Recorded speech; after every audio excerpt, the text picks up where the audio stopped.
de gestão de integridade, lá no item 13.1.1. Qual é a evidência real que mostra que a empresa está fazendo isso de verdade? Olha, não basta ter um papel guardado, né? É preciso ter uma política, assim, documentada. Um procedimento mesmo que descreva as medidas de segurança para tudo. Caldeiras, vasos, tubulações, tanques. A evidência objetiva é esse documento existir e, mais importante, cobrir todos os equipamentos que se aplicam à norma. É o plano de jogo da segurança. Certo, entendi. E como a gente sabe quais equipamentos entram nesse plano? Item 13.2.1. Como ter essa certeza? Ah, isso é crucial. A chave é uma lista. Mas não qualquer lista, uma lista atualizada dos equipamentos. E nessa lista tem que ter os dados certinhos. Pressão máxima de operação, o P, o volume, V e a classe do fluido. A norma dá os limites, né? Caldeiras acima de 60 kPa, vasos com aquele produto PV maior que 8 e os tanques metálicos, aqueles maiores, com mais de 3 metros de diâmetro e capacidade acima de 20.000 litros, mas só se tiverem fluidos de classe A ou B, que são os mais perigosos, tipo inflamáveis, tóxicos. Entendi.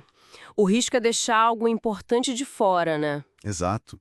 É preciso checar se nada foi esquecido ou excluído sem querer. E a norma menciona condições de risco grave e iminente no 13.3.1. O que seria isso na prática e como se comprova a prevenção? O interessante aqui é que a norma é bem direta. Operar sem válvula de segurança, por exemplo, ou com inspeção da caldeira vencida. Isso já é risco grave e iminente. Outra coisa, bloquear um dispositivo de segurança sem uma justificativa técnica muito boa. Não pode. A prova da prevenção vem dos relatórios de inspeção, mostrando que os prazos estão ok, dos registros de teste das válvulas, da documentação da manutenção. Enfim, tudo que mostre cuidado ativo. Certo. E focando agora nas caldeiras, item 13.4.1.2.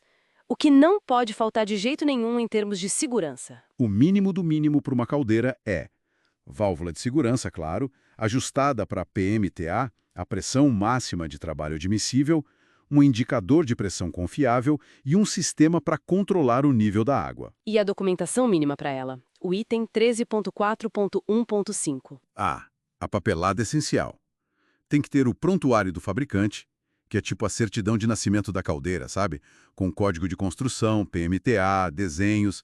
Também o registro de segurança, que é o histórico dela, o projeto de instalação e os relatórios de inspeção, sempre atualizados. Isso tem que estar lá, fácil de achar. E para os vasos de pressão, lá no 13.5.1.5, e tubulações, 13.6.1.4.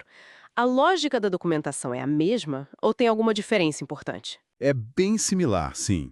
Prontuário e registro de segurança são chave para vasos também, mas tem um detalhe. Se o vaso não tiver um código de construção conhecido, o item 13.4.4.4 dá umas saídas tipo reconstituir dados ou definir uma PMTA segura com base em normas. Já para tubulações, especialmente as com fluidos perigosos, classe A ou B, o foco é ter um programa de inspeção bem definido, os fluxogramas, os PNDs, sabe? Atualizados. E os relatórios de inspeção com prazos que conversem com os dos equipamentos conectados. Agora, um ponto que sempre gera dúvida: as inspeções periódicas. Por exemplo, a 13.4.4.4. Para caldeiras, o que realmente comprova que a inspeção foi feita e está valendo. O documento-chave aqui é o relatório de inspeção, assinado por um profissional legalmente habilitado, o PLH. E não é só assinar. As datas têm que estar dentro dos prazos máximos que a norma define, que mudam conforme a categoria do equipamento e se a empresa tem ou não um SPI, o Serviço Próprio de Inspeção. Ah, o SPI pode alterar os prazos? Isso. Uma caldeira categoria A, por exemplo, sem SPI, a inspeção interna é a cada 12 meses. Com SPI, pode ser diferente. A evidência é esse relatório, datado, assinado pelo PLH, dizendo se está tudo ok ou não. Entendido. E sobre quem opera esses equipamentos? O anexo I fala muito de treinamento. Como se garante que o operador está mesmo apto? Aqui é uma combinação.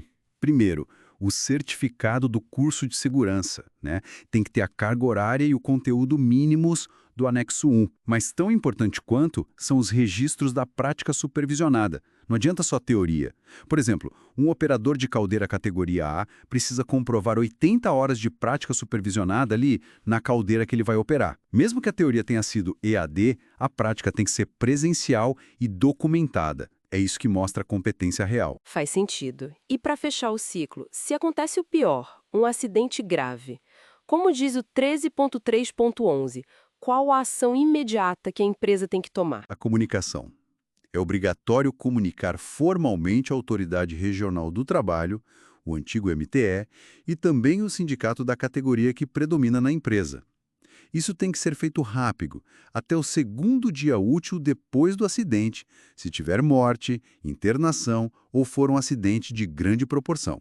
As provas disso são a CAT, claro, os relatórios da investigação interna que a empresa faz e os comprovantes de que esses comunicados foram enviados. E o sindicato participa da investigação? Sim, um ponto importante. O sindicato tem o direito de participar da investigação do acidente. A norma garante isso. Uau! Então, para resumir, cumprir a NR13 não é só ter uma pasta de documentos, é bem mais, né? Exatamente. É ter um sistema de gestão de segurança que funciona, que está ativo e que pode ser comprovado a qualquer momento. E aquela lista de verificação que a gente usou de guia? Pois é, ela serve justamente para isso.